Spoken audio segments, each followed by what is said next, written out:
So, being a dungeon master is really fun, but it's no cakewalk. When you think about it, you're likely responsible for more information than all your players combined, and you probably spend more time narrating than at least any given one of them individually. But that doesn't mean the game should ever be frustrating for either you or your players. So that's why I made this list of things to avoid doing. These are all mistakes that I used to make pretty often as a new DM, and that I've seen other new DMs make, and that I admittedly still make from time to time. The purpose is ultimately to make your job easier, not harder. The contents of this video can mostly apply to any edition, and can honestly work for a game other than D&D as well. They're more about general planning strategies than any specific rules.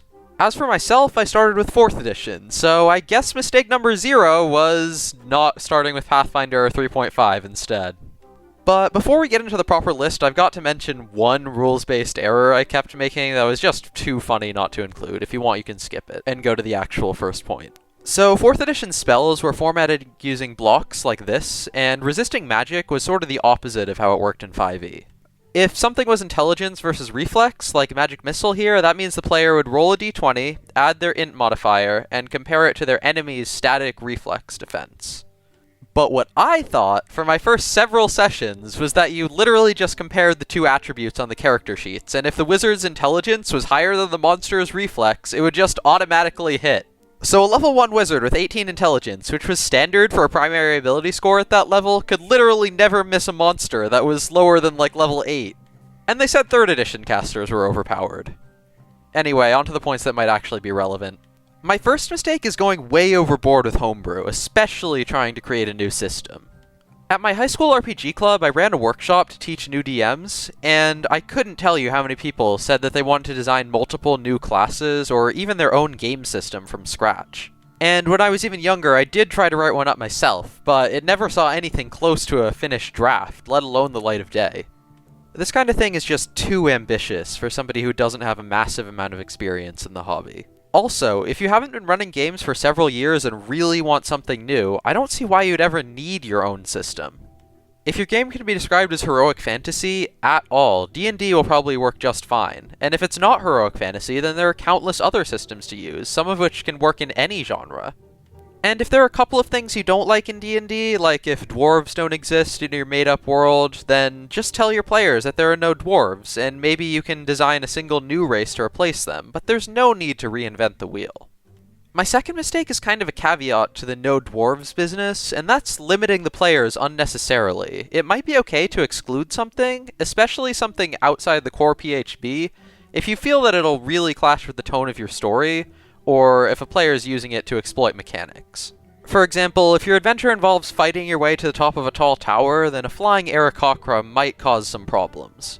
But I remember banning stuff that was pretty much completely arbitrary. When Skyrim was big, I wanted a game set on Tamriel, and one of my players wanted to be a druid.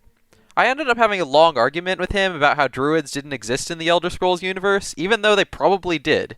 And even if there was no mention of nature-based spellcasters in the lore, it's not like they would have been so out of place as to not be able to add them.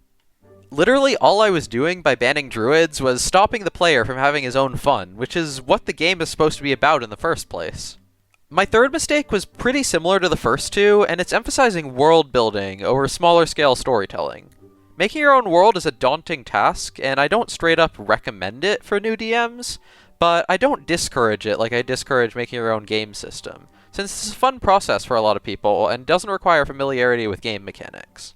That said, when building a setting specifically for a low-level D&D game, it took me a long time to realize that the most important things are a small town and some notable NPCs that live there, a handful of adventure sites, and the monsters roaming the land that the PCs might encounter along the way. Generally, it's much more useful to be able to describe the NPCs who know the secret passage into the Dragon's Hoard than it is to be able to describe how the Dark Lord was defeated on the other side of the continent 1,000 years ago. My fourth mistake was, again, kind of related to the previous one, and that's under-preparing for non-combat challenges. The Dungeon Master's guides do a pretty good job of describing how to balance and plan a fight scene, so there was a process that I could pretty easily follow, even if it was a bit time-consuming at times. But there wasn't that much info on how to prepare for things like social interaction, so I assumed it must have just been intuitive. Well, that's not true at all. And a bad combat encounter is generally just boring, while a bad social encounter can potentially damage the whole campaign, giving players crucial information way too easily, or nonchalantly establishing something that you really don't want to stick with. Really, a non-combat challenge should be planned out, maybe even more methodically than a fight scene. Let's take the earlier example of asking around town for the secret entrance to the dragon's lair. You should probably write down the appearances, personalities, and knowledge of the NPCs they might ask. Perhaps one of them will tell the location, but is herself hard to find. Another does know, but needs to gain the trust of the PCs before telling them.